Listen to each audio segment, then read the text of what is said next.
The anime starts off with a young boy waking up and wondering where he is. He sees someone who looks to be his mother, but she doesn't quite look like her. He then opens up his stat window and notices that he's gone down to level 1 and he has no name. Just then, His Majesty pulls up and marvels at the child's face. His mother tells him that he has his mouth, and our MC realizes that this man is an emperor and is wondering what in the world happened to him. They name the child Noah Ararat, and he holds the title of the 13th Imperial Prince. Noah opens his stat window and sees that the title Imperial Prince has been added to his name, realizing that he is indeed the son of an emperor and a noble among nobles. The emperor asks what affinity Noah is, and he is told that he has an affinity for water. The emperor then says that his fief shall be Almeria, a land where many of the Water clan reside. This adds a plus to his start window. The Majesty asks to see his skills, and everyone marvels at his skills, seeing it has increased from the moment he was born. They'd never heard of anyone reaching SS at this age, and all glaze him. Mir's Empire, a nation of warriors, nestled in a craggy mountain range. It's in a golden age of wealth, with an emperor who is a father to over 10 sons, known as the Imperial Princes, who are revered and adored by the people as the most renowned of nobles. Noah wakes up, and we are 6 years in after his reincarnation. He's realized that his status looks different to everyone else, and these are additions made by his subordinates. The S added to water came from Almeria, the fief he was granted at birth, whilst the others came from his maids. So in other words, he grows stronger by gaining more subordinates, and his level can be raised infinitely. The maids thank him for his patience, and as he walks off, they glaze his composure and aura for one so young. G.E. dines and acknowledges that his capabilities are limited at age 6, and one of the maids grabs his attention. She is Evelyn, a beautiful maid who specializes in hospitality. Evelyn lets him know that the Crown Prince and the 4th Prince have come to visit and tell him to take his time eating before going to see them. However, he can't take his time since it's the Crown Prince and visits them at once. He greets his brother Albert and Henry. They tell him he'll be a fine chancellor one day, and Albert brings him a present which coats its casing in a dark aura. Albert tells the servant to open it, and Noah is hit with all the memories the sword has left in people. Albert tells him to pick it up, and he does. Albert tells him that the sword is called Leviathan, and it's a water magic sword known as the strongest in the Empire, and about 120 people have died trying to master it. Henry tells him not to worry since those not meant to wield it are killed by its curse the moment they lift it, and for most, just carrying the box is agonizing. So, anyone with a water affinity at SS level can wield it. The prince walk out and apologize for interrupting his morning meal. However, Noah notes that they were testing him, and if he says that out loud, then he'll be killed. Outside the castle, Henry asks Albert if that was okay, since the sword is priceless. Albert doesn't care and tells him that it's better off in the hands of someone as brilliant as Noah. Besides, it's because he's brilliant that he needs experience being bitten by his own pet. That evening, Noah asks Zoe if something is wrong, as she looks unhappy. She tells him not to worry, but he tells her to speak up. She requests some time off because there was a flood in her hometown recently, and the farm she lived in has been washed away, leaving her mother with no work, and her relatives are now telling her to work in the red light district. Noah cuts her off and tells her that he will employ her mother at the mansion and will put her in charge of licking gear, paying her 10 reen per month. Zoe is shocked, saying she's never heard of such a job. However, he tells her that there is an unused house in the western outskirts of the capital, and her mother can use it. This makes her tear up, and she thanks him for his generosity. Noah thinks that a former servant of his working in the red light district will be detrimental to his title, and he expects her to serve him for the rest of his life. He calls Dylan the butler and tells him that there's been a flood in Zoe's hometown, Dasso. He tells him to buy as much land as possible, saying there will be villains trying to con people who've lost their livelihood like Zoe's family, so he should secure their living. Dylan is surprised to see Noah handling a situation he's never experienced before with such foresight.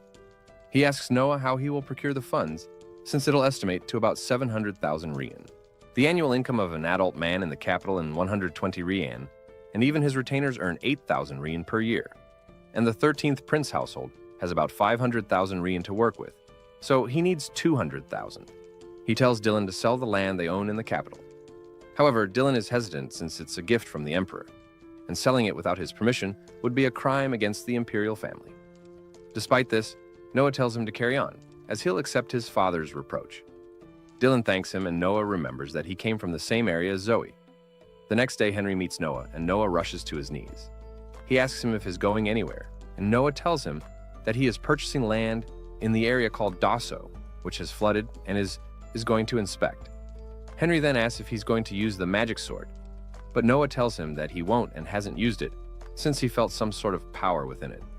Henry tells Noah that he looked into the sword and it seems to have a will of its own. The sword only obeys the it recognizes as its master. He tells him that he can carry it, but he shouldn't use it, saying he will die. They arrive in Dasso, and from the looks of it, most ruined homes must have lost their land deeds, so they'll have to purchase them based on the government offices lists. Zoe is surprised that he ascertained that from just one look. He tells Zoe to come with him since he needs to know the lay of the land. The people go in to eat the distributed food from the government. But Noah sees that it's bland, and it's barely more than boiled water. Also tastes horrible and spoiled. An old man then says that they are just lucky to eat and must accept gracefully. But Noah is still shocked that the Empire will distribute food like this. Suddenly, a local government official, Lord Garrel, comes and says, the food looks good despite him clogging his nose shut. The servers then tell him that his portion is in the mansion, and Noah approaches him saying he hired these servers for kickbacks. But Garrel says he is talking a lot for a little boy, and this is tough work for them, so taking a little thing back is a privilege afforded to those who give so much. They laugh at Noah, but Noah finds it's condescending. This causes Leviathan Ito resonate. He says that getting rich off of rations intended for disaster victims is a crime, but the fool doesn't listen and walks up to him with his sword. Noah tells him that his sentence, his death, and Leviathan quickly listens to his call in a badass way. He can feel Leviathan's anger and tell it to show him its strength, filling the air around him with water. However, Noah says that the string only flaunt their power before the weak because they fear someone stronger. He tells Leviathan to use that power for the good of the people and quickly equips the mighty blade. Garrel swings at him but is immediately cut down L. They try to apprehend Noah but are quickly slaughtered by Leviathan's power.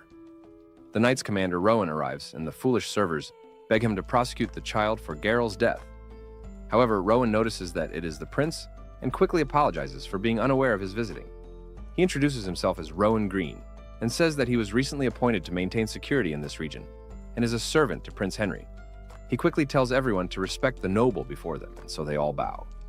Noah tells him that someone hired these food distributors for kickbacks, and he simply punished the man behind it all. He tells them to deal with his accomplices, giving them the needed punishment. He then tells him to add more soup, so much that he can stand a spoon in it and it wouldn't fall. The people all get to praising Prince Noah. Back in the capital, Albert is informed that Noah made the mad dog Leviathan submit to him, and notes that Noah may be more useful than he thought. Noah is summoned by the Empire. He has heard the reports that he sold the land he was gifted. However, instead of punishment, the Emperor thanks him as his efforts have prevented the emergence of anyone trying to take advantage of the flood. As if these natural disasters were followed by a man-made disaster, they would have had to commit imperial resources to cleaning up the mess. He asks him how he knew of this, and Noah tells him that one of his maid just happened to come from the village. The Emperor says he would like to see Noah's abilities again. Noah notices that it's not just human subordinates that add to his stats, and the Emperor praises him as his water magic is now at SSS. He tells Noah to continue to aid him with his talent, and he joyfully agrees. The next day, Noah arrives on Raid Street in Mears. He heard there was a popular singer here, and gave Zoe more work to thank her for the help with her home village. The stage lights up, and the singing performance begins. Her name is Alice, and Noah finds her good but thinks her technique has room for improvement, though he can tell she sings earnestly and takes it seriously. A group of fools barge in and get on the stage. They approach the girl, telling her that she's not going to earn enough to pay off her father's debt if she sings like this. She tells them that this is all she has, and they grab onto her, saying that there's a way a woman can repay those debts, surrounding her like dogs. However, Noah steps in and recites Imperial Law 67, Article 2. It is illegal to make children assume their parents' debts. They grab him, and he quickly stabs them with Leviathan's aura. They run out and tell him that they'll remember this, but he simply tells the man in charge to send those men to him if they return. He realizes that he is a prince, as does everyone at the event. Noah tells Alice that the singing was nice, and asks how much her living expenses are. He tells her that he'll pay her 28 reen a month if she concentrates on her singing, and will increase the amount if she improves. She thanks him, and he tells her to carry on the show. Later, when he arrives at the mansion, he notices those scum fools at the gate and is told that they came to apologize to him. He realizes that they must have learned his title and tells the maid to send them away. A prince isn't someone they can just see whenever they want. His brother Henry congratulates him and says that granting an audience to men like them without a second thought would only devalue the standing of royalty and Noah's princedom. Noah tells him that that's true, but he has another reason as well. They go inside and he tells Henry about it all, explaining that letting the fools think he was still angry would stop them from bothering the singer any longer. Henry is impressed that he could think that far at his age, saying that Frank and Gary are close to him in age but don't think like him at all. He says that despite all the teachings Gary receives, he still hasn't learned his manners. Noah notes that they may be his brothers, but they all have different mothers. Since Henry and Gary have the same mother, they have a different connection. Henry brings up how Noah has seemingly mastered Leviathan, but Noah tells him it's all thanks to him for telling him that it has its own will. He asks him how he manages to carry such a heavy weapon around, and Noah pulls it out of nowhere, surprising Henry. He tells him that he hides it in his sleeve and that the sword taught him how to do that. Henry sees this as unprecedented, since the sword had its own will and was isolated for 2 centuries as a national treasure. He simply calls Noah amazing.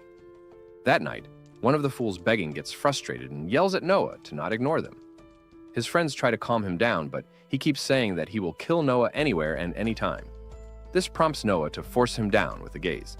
Henry then asks what he did this time, and Noah tells him that he only unleashed a tiny bit of Leviathan's power and used it to threaten them. Later, he meets with a gentleman named Reincarnation and enters the building. Everyone claps as he walks through, seeing that he is the 13th prince and very dignified given his age. Reincarnation then asks what is on his waist, and Noah tells him that it is Leviathan, gifted to him by the crown prince. Everyone is speechless, seeing as it's a national treasure. However, one bum says that it's just a toy replica, and everyone hears him.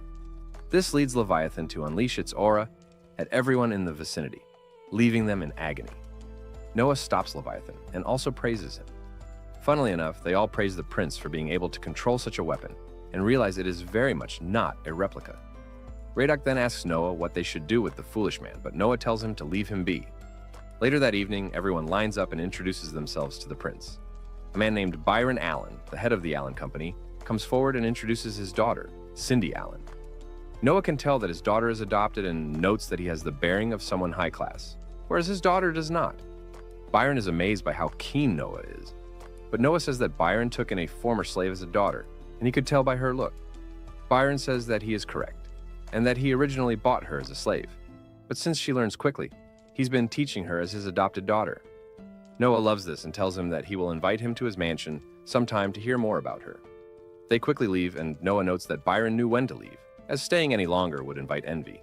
He also says there was another reason he could tell she wasn't his real daughter. She had been protecting Byron since the first time he used Leviathan, whereas a girl her age would normally defend herself. The next day, Oscar, the 8th prince, sees Noah and asks what he's up to. Noah tells him that he's taking a stroll, and Oscar calls him interesting for moving without a carriage. He tells Noah to join him on a treasure hunt. They're on Cobalt Street, a place where antiques from all over the empire can be found, as well as counterfeits. They look at different items, and Noah asks the vendor how much a book costs. He says 3 rein, and Noah buys it instantly. Oscar notices that it's the Grimoire of Andrea, the legendary sorcerer. He says that it's a treasure and could go for 1,000 rein. He asks how Noah knew what it was, but Noah didn't. The moment he touches it, a plus is added to his win stat. Only beings with wills of their own can add to his stats. The book opens up and releases the sorcerer's soul within it. Oscar tells Noah to run, as it's a vengeful spirit, but Noah strikes it down with Leviathan and quickly notices that it added an S to his stat. Noah asks Oscar if he's fine, and Oscar says he is. He asks if there were any damages, but Noah says he aimed upward, so there shouldn't be. Oscar's amazed at his quick thinking and didn't realize he had become so strong. One of the vendors approaches Noah, and having witnessed his power, asks him to see an artifact. They go to the shop, and the vendor says that it's a ring said to only show its true form when true power appears. He has shown it to many people, but the ring never responds. Noah thinks it may be trash, but the vendor says that he has tried to get rid of it many times, only for it to keep coming back. Noah tries it on, and the ring instantly responds. It speaks and recognizes Noah as its owner, then armorizes him, coating him in armor. Noah sees no change to his stats, so it isn't the same as Leviathan or the Grimoire. However, he says he'll take it and will have the payment sent over. Oscar says he'll handle the payment, and that Noah should consider it a present, saying there's something different about him. He drops him off, and Noah is attacked by one of those foolish bums. However, he uses the ring as a shield, and the fool is immediately apprehended. Oscar asks him what he just did, and Noah tells him that he linked the gift to Leviathan, and that it reacted to hostility with automatic defense. Oscar marvels at how incredible Noah is. He goes back to hear the young girl sing.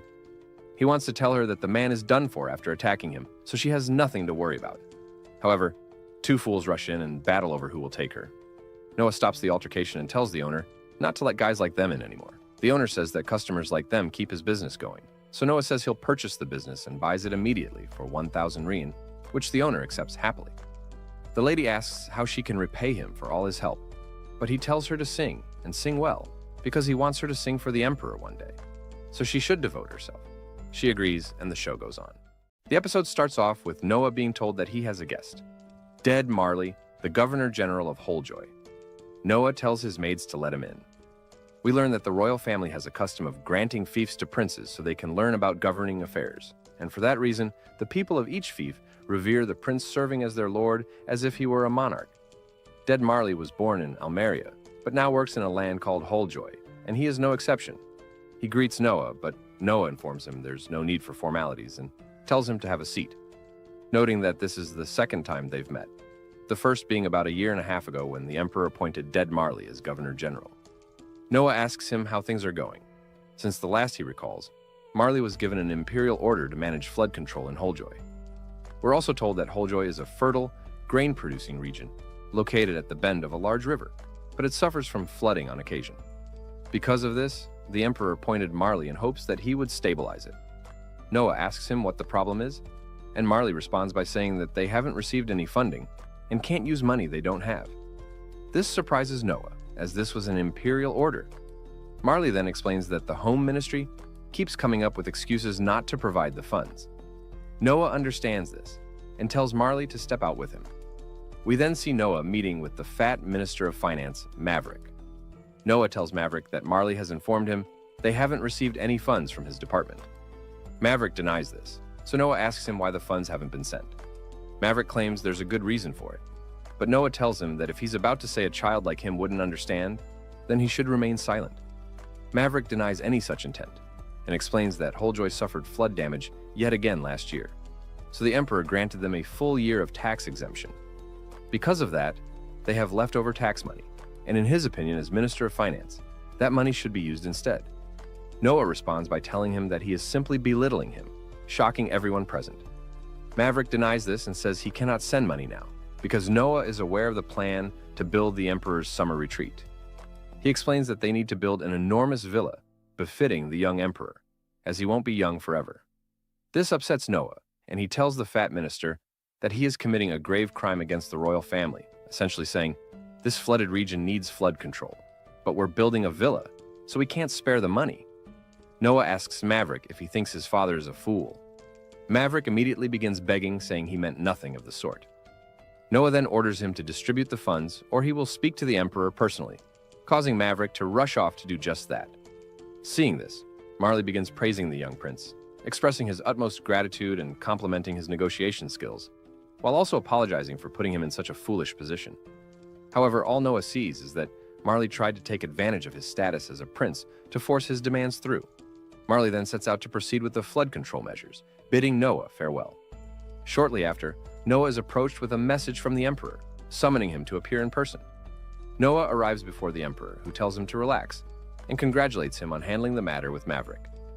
Noah is shocked at how quickly the emperor learned of this, as it had just happened, but the emperor simply tells him that information is a weapon, and that he should make a habit of keeping his blade polished. The emperor explains that there are many slick tongues skilled in flattery, and few people who can naturally do the right thing, but Noah did. He praises his 6-year-old son and tells him to stand. The emperor is surprised by how Leviathan looks and considers it remarkable that Noah has mastered such a sword despite its dark history. He tells Noah that it would serve him well to learn the techniques to wield it properly, and reveals that he has summoned a swordsmanship instructor, Damian Noble, the Empire's greatest swordsman. Damien offers to spar with Noah to test his aptitude rather than technique, since he's only a child, and the Emperor agrees. As the spar begins, Noah draws Leviathan, and the memories of its past users begin to flow into him, allowing him to completely dominate Damien. Damien apologizes to the Emperor, saying there's nothing more he can teach the young prince.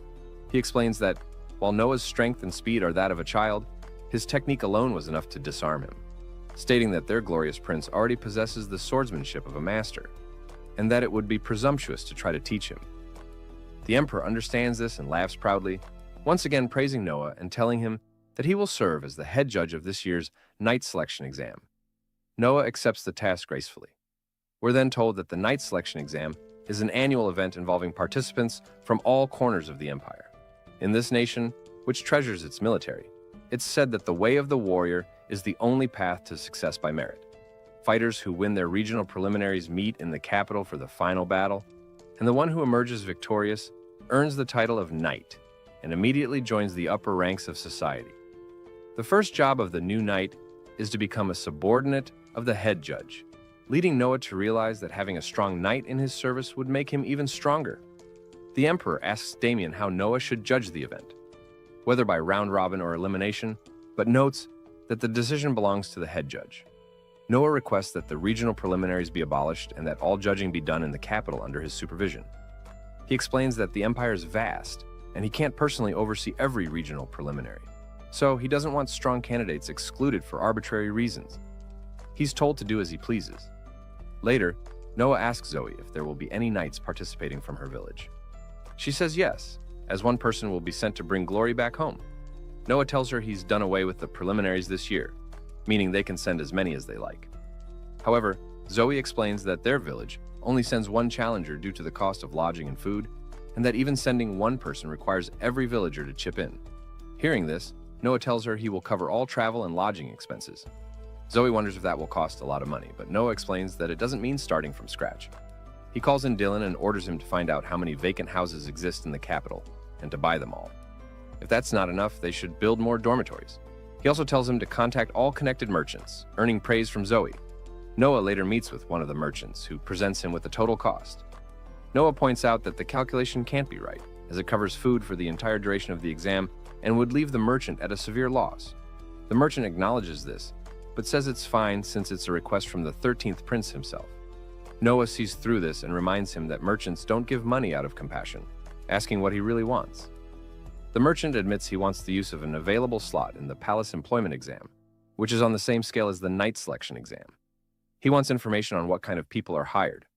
Noah realizes he wants to place a girl there, and deduces that if the merchant had someone in the palace, he'd gain early access to information.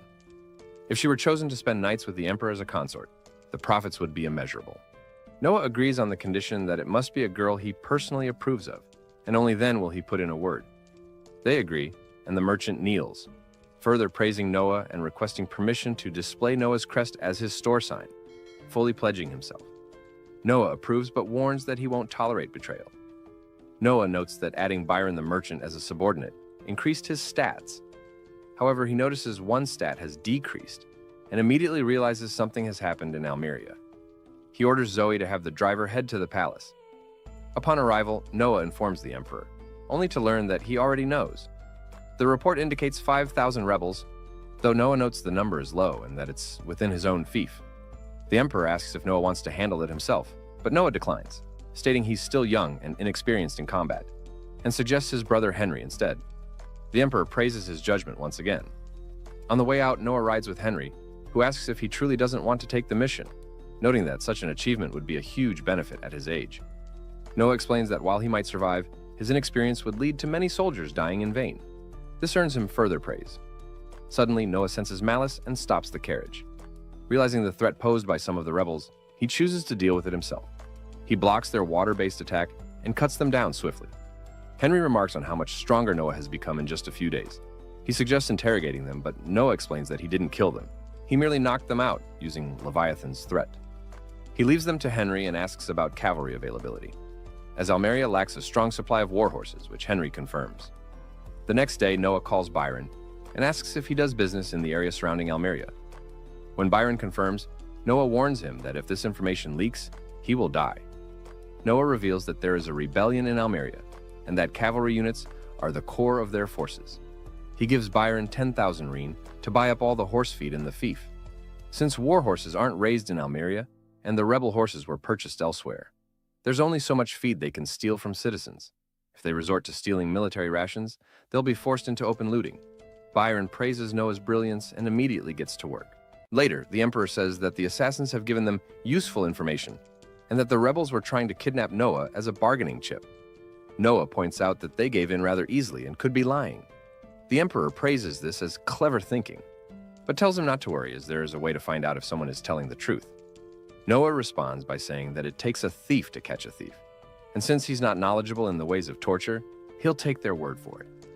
The Emperor congratulates Noah and tells him that if he had been captured, the Empire would have been forced to make a difficult decision. He also praises Noah for targeting their horses, calling it a brilliant move. Noah is shocked, as he had only just given the order to alter the horse feed. This has happened before, but never this quickly.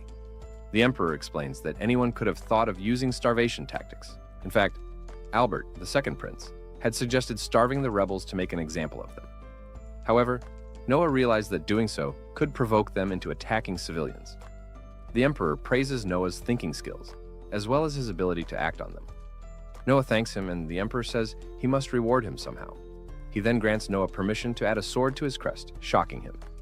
We learn that the Empire is a nation of warriors, and adding a sword, the symbol of a warrior, to one's crest without the Emperor's permission is sacrilege, punishable by death.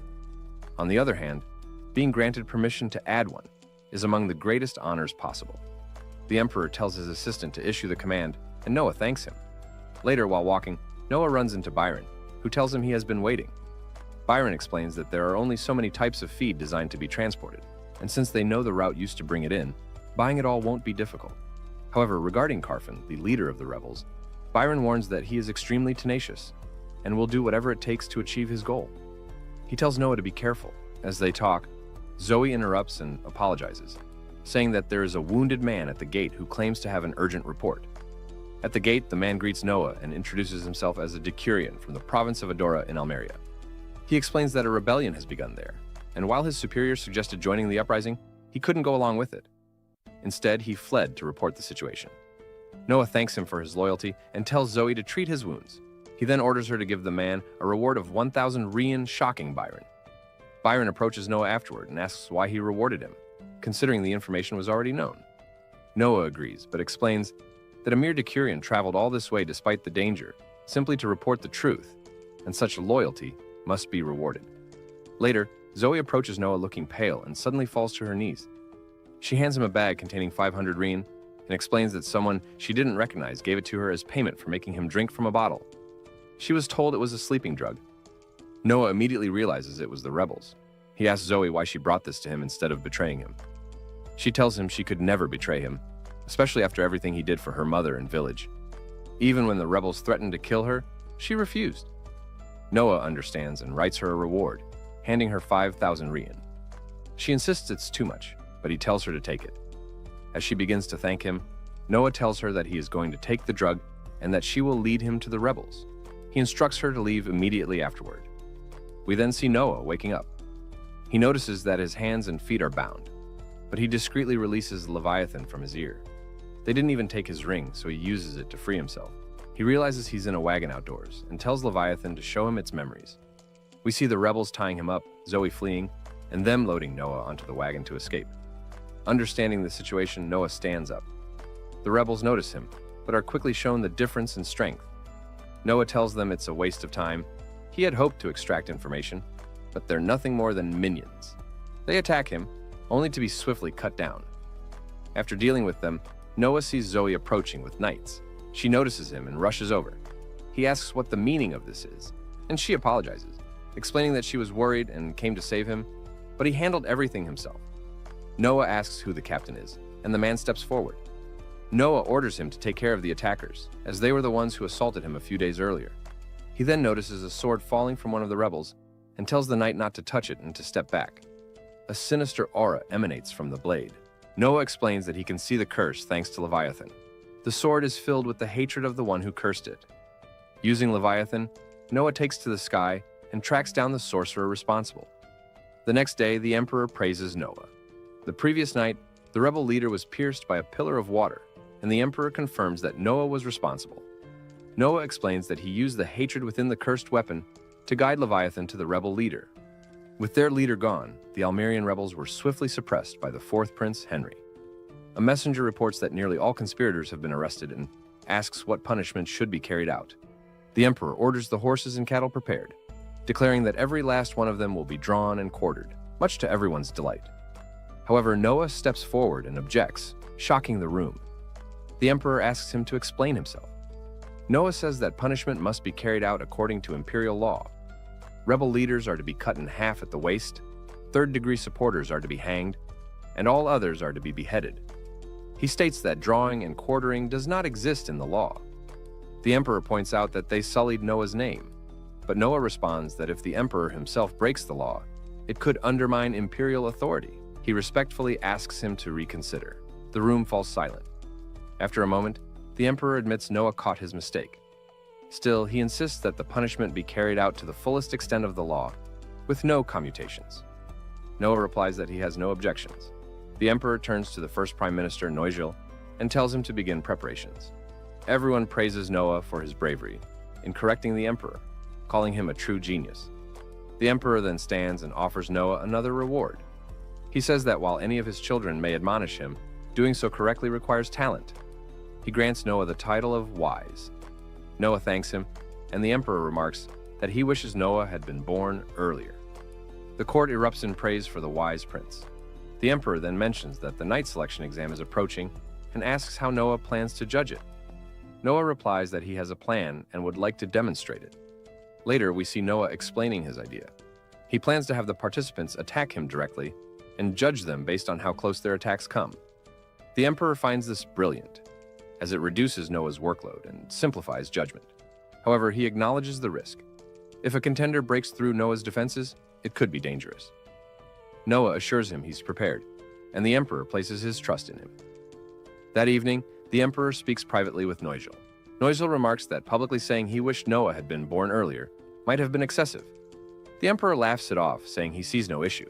After all, Noah admonished him properly and defeated the rebel leader without ever stepping onto the battlefield. The emperor summons a servant and tells him to bring it in. He then remarks that legend says the true seal of Leviathan must never be broken, but perhaps if it were Noah. The next day, a ceremony is held for the knight's selection exam, the biggest annual event in the kingdom. The exam draws the attention of many in the empire, but this year in particular sees a prince personally serving as the head judge, a first in history. The first contender attacks, but is unable to breach Noah's defense, and everyone starts to think it's impossible, as no one has laid a finger on the prince. The emperor watches from a distance, and his servant says that this year's exam is far more entertaining than the previous one. But the emperor says that that's not what is important. The knight's selection exam is for choosing worthy soldiers, and he looks forward to seeing what soldier Noah will select. The next examiner uses fire magic to attack Noah, but he is still left untouched. The sun is setting, and there have been no noteworthy candidates so far, but the last candidate steps up and rushes in with her sword. She is able to crack the shield and eventually pierces through it, appearing to have injured the prince. The young lady is held down by the guards, and everyone thinks she's in trouble for injuring the prince. However, he tells them to let her go and asks for her name. She says her name is Shirley Grants, and he tells her that she passes, surprising her. Noah says that he didn't name his standards, but she's clearly passed. Later, he asks her if she owns the fine armor she's wearing, and she says she does, explaining that it's been handed down in her family for generations. She asks what he meant by saying she passed and what her sentence will be for wounding him. Noah notes that she did so by mistake, and there will be no sentence since she was told to attack him. He tells Shirley to stand and use the same attack on him again. She is hesitant at first, but strikes again. However, she is unable to penetrate his shield. He tells her that he would have done this if he really wanted to block her attack, so she didn't wound him by mistake, essentially. A knight's job is to follow orders, and so he wanted to see if she would execute his orders faithfully, since he doesn't need a knight who holds back out of fear of him. Shirley sees Noah's resolve and pledges her undying loyalty to him for the rest of her life. He sees that Shirley has raised his stat the most when it comes to people, and Zoe comes in with a doctor. The strike didn't hit any bones or organs, and Noah asks Shirley what the problem is. She says that she is impressed that a cut can be treated in such a way, as in her village the elders simply pray for those who are injured or exorcise the root of their illness. The doctor says that this is common in most poor villages, and Noah asks if the quickest way to becoming a doctor is by becoming an apprentice. The doctor confirms this, and Noah gives Shirley the order to bring the most clever, hard-working people from her village to him. He tells the doctor to take a few of them in as apprentices, as he'll cover the expense. Shirley thanks him, but Noah tells her that knights do not bow like that, so she'll need to brush up on her etiquette. The next morning, Shirley dresses up and comes down. Zoe asks if she slept well, but she says she didn't really, seeing as she's in an unfamiliar room, as even servant rooms are a luxury under a prince. They see a group of maids causing a commotion and ask what the reason is. The maids say that they're imagining what sort of lady their master Noah will marry. Shirley says he's only 6. However, the maids say that the other princes were married before they turned 15. Zoe thinks this is rude, but another maid says that the prince is just loved, and they've seen how in the cafes in front of the house, many girls gather hoping to see the prince and catch his eye. Evelyn says all the time that there is no prince anywhere who is kinder than Noah. They ask Zoe if she loves him herself, but she says no. However, they catch her lie, as she's been studying magic lately, all for her master. She says she just wants to be useful to him, and is happy to serve him. Noah is told that the knight's selection exam is complete, and is given the report for the participants. The knight thanks him for his screening methods, since all the knights this year are exceptional and have expressed their gratitude. Noah tells him to tell them that he's grateful for their help in running it as well, and tells Shirley to see him off. As he sets off, Shirley thanks him for paying them a visit, but the knight tells her that they're both knights, so such formality isn't needed. The knight realizes that Noah sent her off to see off the lowly knight as part of her training. He gives her a word of advice as her senior. You can't go wrong if you stick with him. Later, Alice performs at the mansion for Noah, and Byron and his daughter make an appearance. He congratulates Noah on the success of the knight's selection exam. However, Noah tells him that the party is to congratulate them both, and that they shouldn't waste their time with him, and should go enjoy themselves. He also tells them that there are merchants with deep ties to the 13th prince's house, so they can cultivate friends. The performance ends, and Zoe brings a letter addressed to Noah. Zoe tells him that the guard at the door said the person who delivered it ran away, and that it may contain classified information, which is why she brought it. He opens it and sees that there's unsettling movement among the remnants of the Almerian rebels. Whoever delivered this has gone back to investigate undercover. He realizes that it's the soldier from before who informed him long ago. Zoe mentions that the man seemed to admire him a great deal. Noah considers this bad, as playing pretend spy with no training is too dangerous. If exposed, he'll be killed. Noah says that his brother Henry should be there, and that he'll send a message asking him to stop this. Later, Noah receives a return letter saying that the man was exposed and tortured. He refused to talk, and so they showed him no mercy. However, his brother's unit got to him, but he was still unconscious. Noah considers this his fault, and says that if he had put the Emperor's information is a weapon lesson into practice, then this wouldn't have happened. He tells Zoe to send Almeria a message, saying he'll spare no expense and that the boy should get anything necessary, be it doctors or money. Noah steps out to buy his brother Henry a gift as thanks for suppressing the rebellion. He looks at different jewelry items and notices a specific one that catches even Shirley's eye. He's told that it was left behind by the uncommonly skilled artisan Lindsay, and that only 2 like these exist. Noah decides to take it and offers 10,000 rein, giving extra for being shown such a fine piece. Just then, Oscar walks in, saying he came into the store when they told him Noah was there. Oscar notices the piece and says that he has the other one.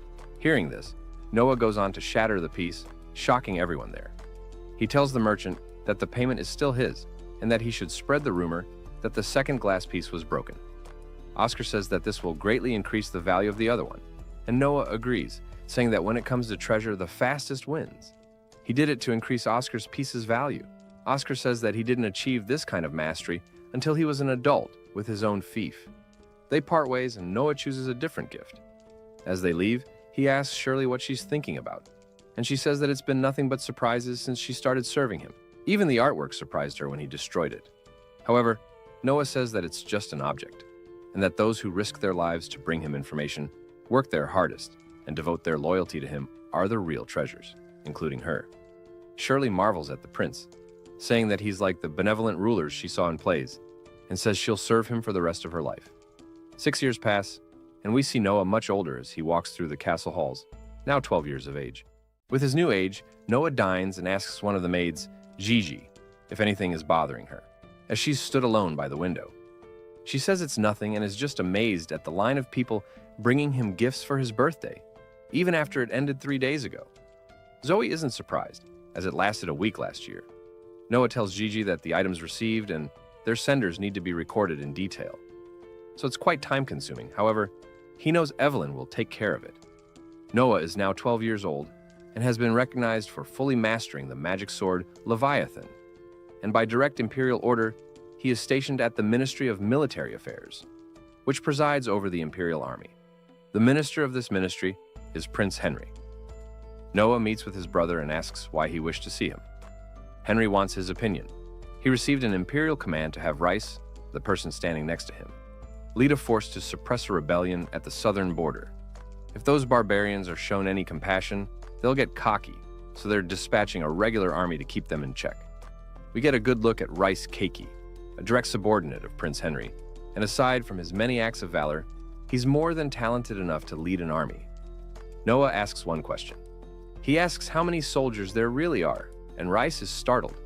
He repeats his question again, and Rice refuses to respond adequately. Henry asks Noah what he means by truly, and confronts Rice as to what he's hiding. He takes to his knees and apologizes. However, Noah tells Henry that it's not a serious matter. The Imperial forces receive funding from the Ministry of Military Affairs based on how many soldiers are registered. So it's common for generals to register non-soldiers, such as merchants and collaborators, and keep the excess funding for themselves. Noah tells Rice to stop cowering and tells him that it's within a general's authority to add new soldiers, so he's not trying to place blame. He tells him that normally it'll be fine, as registering soldiers in name can only serve as a deterrent. Henry agrees, saying that you can have an army of 100,000, even if that isn't the actual number. Henry praises Noah, but Noah says this situation is different, as the Emperor's orders were, for a sweeping victory, which is why he asked Rice for the extent of his embellishment. Rice says it's actually 200,000, and Noah tells him to make sure he can supply that many men. He writes him a letter to the Ministry of Military Affairs. They'll supply enough for the cost of the more men, allowing him to keep the excess funding. However, he will not tolerate defeat of any kind, to which Rice assures him. Noah is on the way back, and Henry tells him that he hasn't experienced war yet. But Noah thinks to himself that even at the age of 12, he's still at level 1, as that's the rule of the imperial family. Many royal babies die prematurely, meaning they don't survive long after birth. Most of these deaths are identified as murders by poison by those competing for more power. Either way, a prince is highly valuable and isn't permitted to go into battle until they reach adulthood. Henry tells him that it'll look good for him to gain some experience and start ruling his field. However, Noah tells him that if the Emperor orders him to do so, then he'll go at any time. As they speak, a random girl runs into the horse's path and urges them to help her. That's when a band of guys walk out and grab the girl by her hair as punishment for running. However, Noah tells them to stop, and they tell our mighty prince to stay out of their business, but he ignores them.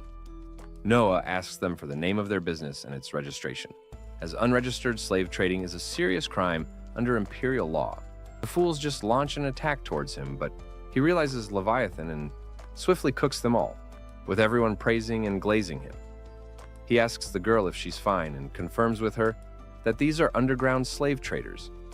The girl starts to cry more, and a stinking-looking old guy walks out of the corner and greets the wise prince.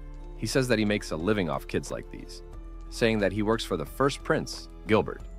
Noah is surprised that not only does this guy know who he is, but he's also threatening him by telling him not to meddle in his affairs since he has his senior brother's backing. The old punk says that he doesn't want to make a scene and tells Noah to pretend he never saw this. Noah asks Henry if he knows this man, but he doesn't. Noah tells the punk that neither of them know of him, and as soon as he tries to talk, Noah uses Leviathan, and the man suddenly collapses. He then tells the crowd that this scoundrel had the nerve to claim he serves the first prince, and may have fooled others but couldn't fool him or his brother.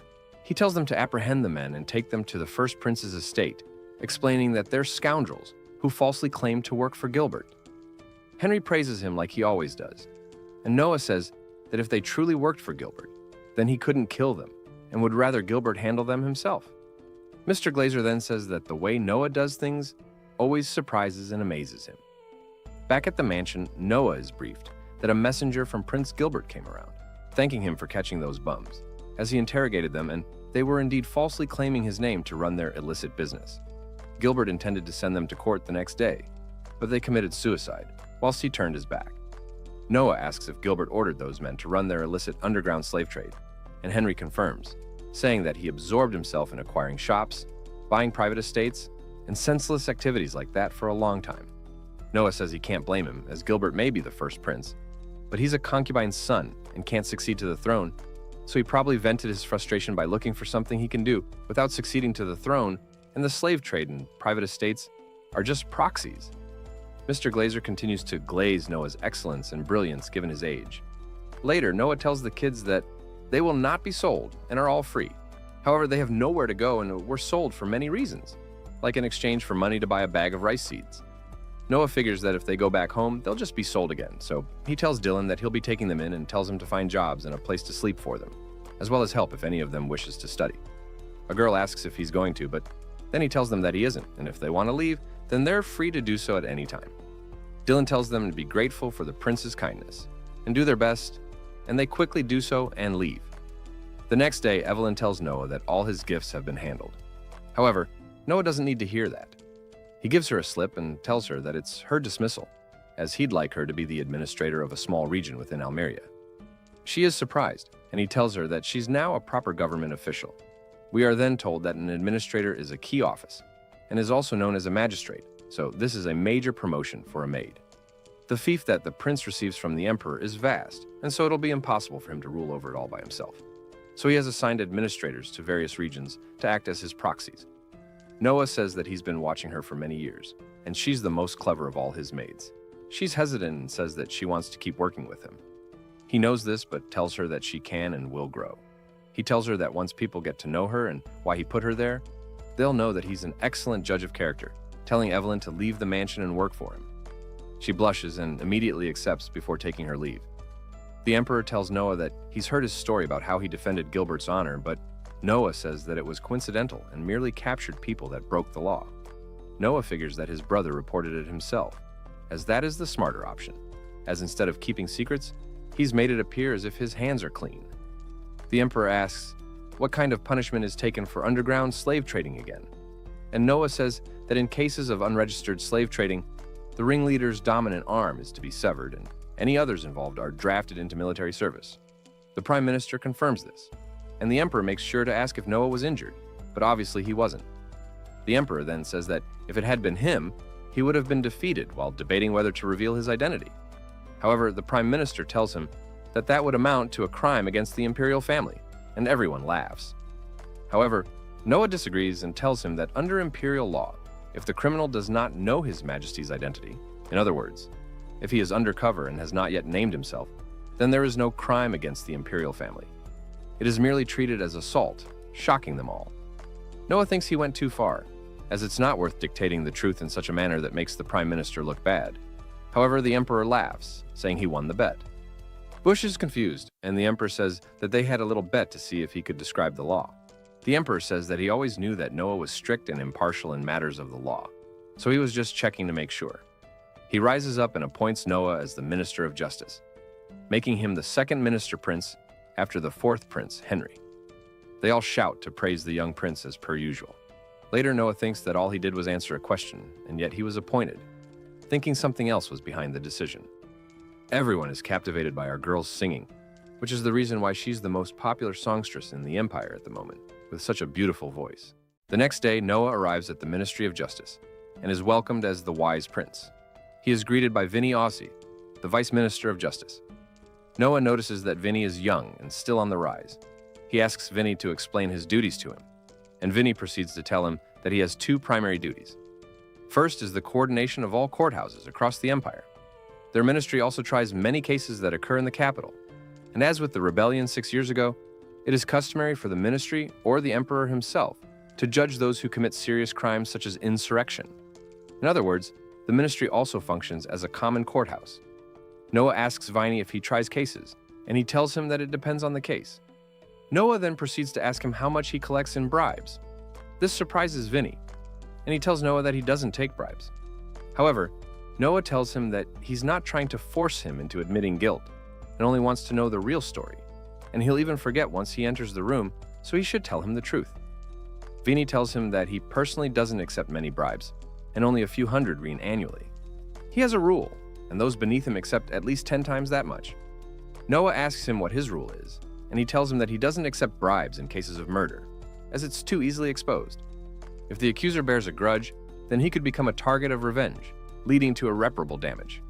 He accepts bribes only in cases that could easily go in either direction. Noah writes on a piece of paper and hands it to him, telling him that, assuming he takes 500 in a year, he'll give him 5,000. That's 10 times that, and he will not accept bribes while Noah is here. Noah wants to live up to the Emperor's expectations and tells Vinny to help him do so.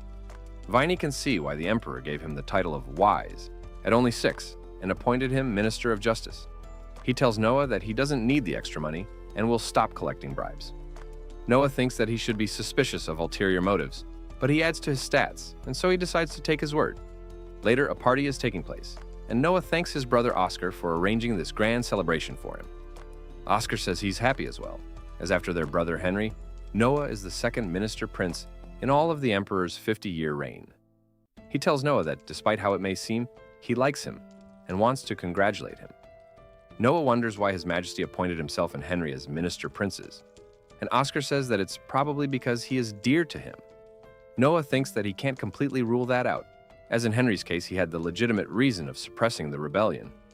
But he doesn't have that kind of record, so maybe it's natural to conclude that His Majesty is showing him favoritism. He asks his brother if he's aware the empire nearly collapsed at one point. His brother tells him he is, and we're told that it happened because of the empire's system of choosing a crown prince to rule. Because the emperor's successor is determined at birth, the princes who were not the crown prince idled their lives away, and domestic stability was drastically shaken. Following introspection, the empire now grants every prince his own fief, and ensures they get a proper education.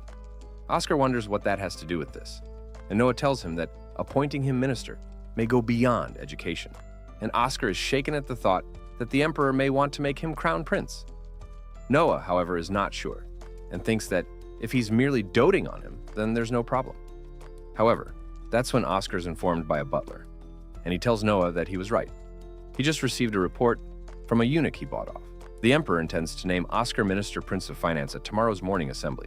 However, he says that they're here to celebrate Noah and toast to his intuition. Several knights barge into a building at night, and the emperor is told that 167 were arrested, including someone named Keats.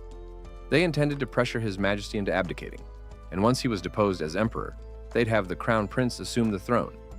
They confessed to the very plot their intel indicated. The emperor says that Albert has been crown prince for 30 years of his 50-year reign and can't wait any longer. Noisel tells the emperor to bear in mind that there is no evidence of the crown prince's involvement in this incident, and the emperor is fully aware and won't do anything to Albert. However, Keats will be executed, and that'll be the end of this. He then asks Noisel what became of the incident with Oscar, and Noisel tells him that he sent out a eunuch who was friends with Oscar. However, Noisel tells him that Oscar already knew, surprising him. Noisel tells him that Noah was with him and guesses that Noah must have caught on to the emperor's intentions, praising his son once more. The emperor says that Gilbert is no good, as well as Albert, so he asks who is worthy of succeeding him. He says that Henry, Oscar, or Noah will do, as long as they can overcome his trial. The next day, Vinny tells Noah that the aforementioned are the leader and accomplices in the attempted insurrection, and of course they're all close to Albert. Noah thinks that anyone could conclude that this was a revolt led by the Crown Prince's faction. Viney asks what he'll do, and Noah says that under imperial law, if one of the imperial family commits a crime, there are provisions that ensure their penalty is light. But there's one exception, and that is insurrection. Any member of the imperial family who is involved in an insurrection is to be cut in half at the waist, be they leader or accomplice. They face the same sentence if they are aware of the scheme and fail to report it to the emperor. Given how many of his people are involved, there's no way Albert didn't know about this. However, the Crown Prince's insurrection and execution would be a massive scandal that shakes the very foundation of the empire. He asks if the emperor has said anything and is told that he said to state the relevant law and punish those involved accordingly. After hearing the emperor's intentions, Noah decides to pass judgment. Noah meets the emperor and tells him that he has decided how to sentence the insurgents. From among those who were arrested, the leader will be cut in half at the waist, and the accomplices will be executed. The executions will be carried out as soon as they are sentenced. Noah understands that the emperor limited it to those arrested in order to leave Albert out of it, meaning only those on the list will be judged. He thinks that he should postpone it until the day of the year when all executions are carried out, but Albert's involvement could be revealed through a pardon or something similar, so he must execute them as soon as possible, as this is all within the bounds of imperial law. The emperor thinks it's a good idea and tells crews to add 1,000 rein to Noah's annual salary. However, Noah thinks that this is not a feat worthy of a reward, and that the emperor really didn't want to get Albert involved in this. The emperor congratulates Noah and hopes for him to remain high. When returning to the ministry, Noah is shocked at the many bodies. He is told that intruders are inside and tells Shirley to send for reinforcements. However, he thinks about the timing of this, and he tells her to gather their allies and let no one inside or outside the mansion other than him, even other princes. He rushes inside and pierces one of the intruders quickly. He tries to commit suicide, but Noah doesn't let him. The other intruders approach Noah, but he suppresses all of them at once and stops any suicide attempts. Viney then rushes to him and is shocked that Noah defeated them all. Noah asks for the situation, and Viney tells him that there are casualties among the guards and all the insurgents were killed. Noah is surprised and realizes that they were silenced. Therefore, these are Albert's men. He proceeds to cut himself, and Vinny is shocked. He tells Viney that these men did this to him and asks what the heaviest punishment for severely wounding a prince is. Viney tells him that it's execution in all cases, so Noah tells him to do it immediately. We then see Noah getting treated, and Viney tells him that the executions have been carried out and praises Noah once again. Noah knows that one misstep, and the whole empire would have been on the rocks because of that damned prince. The emperor summons Noah and apologizes for doing so. He tells him that he is wounded, so there's no need for formalities. Noah thanks him and says that he couldn't be more ashamed at his failure. However, the emperor tells him that he is not solely to blame and is surprised that they wounded a man of his caliber and asks if they were really that capable. Noah knows that, given the emperor's intelligence network, he surely knows that he gave himself the wound. Noah tells him that he believes that strength is not solely dependent on one's skill with the sword, as regardless of one's talent, they can falter if their mental fragility is taken advantage of. He praises the quickness of his son and wishes that all his sons were like him. He takes a walk with him, and the emperor asks him if he knew that among the emperors who came to be known as great leaders, 9 out of 10 tarnished their reputation later in life. Noah figures that he's referring to the insurrection, and that the emperor led this nation into a golden age like none it had known before. However, if that insurrection had been successful, they would say he grew senile in his old age and couldn't even control his own sons. And clearly the emperor no longer trusts the crown prince. The reason he won't do anything now is because the very act of forsaking the crown prince would tarnish his reputation in his later years. He asks a favor of his majesty. He appointed Henry, Oscar, and himself minister princes, and fears that some aspect of it will be handled poorly somewhere along the way. So he would appreciate it if he could appoint someone to coordinate all of them, proposing the establishment of a new role known as the Prime Minister Prince. He would like the Crown Prince to fill that role, but the Emperor says it's impossible and tells him that his wounds are fully healed, so he should leave for today. Noah then says that Albert has been Crown Prince for 30 years, and he can understand why his brother would begin to feel impatient. He tells him that the Emperor will still have the say, and Albert will only emulate him. However, the Emperor says that he'll still rank above the ministers, and if the Prime Minister dismisses an important matter, it may never reach him at all. That's when Noah tells him that they could prevent that by allowing each minister prince to have a right to file a direct appeal. If they all feel strongly about the matter, they can bypass the Prime Minister Prince and appeal directly to him. It's no more than a title. He considers this remarkable and really wishes that Noah had been born sooner. He offers to reward him, but money will not be suitable for this proposal. They head to the vault, and the Emperor says that it was Noah's judgment that discovered that ring. So he wants to see that very judgment in effect.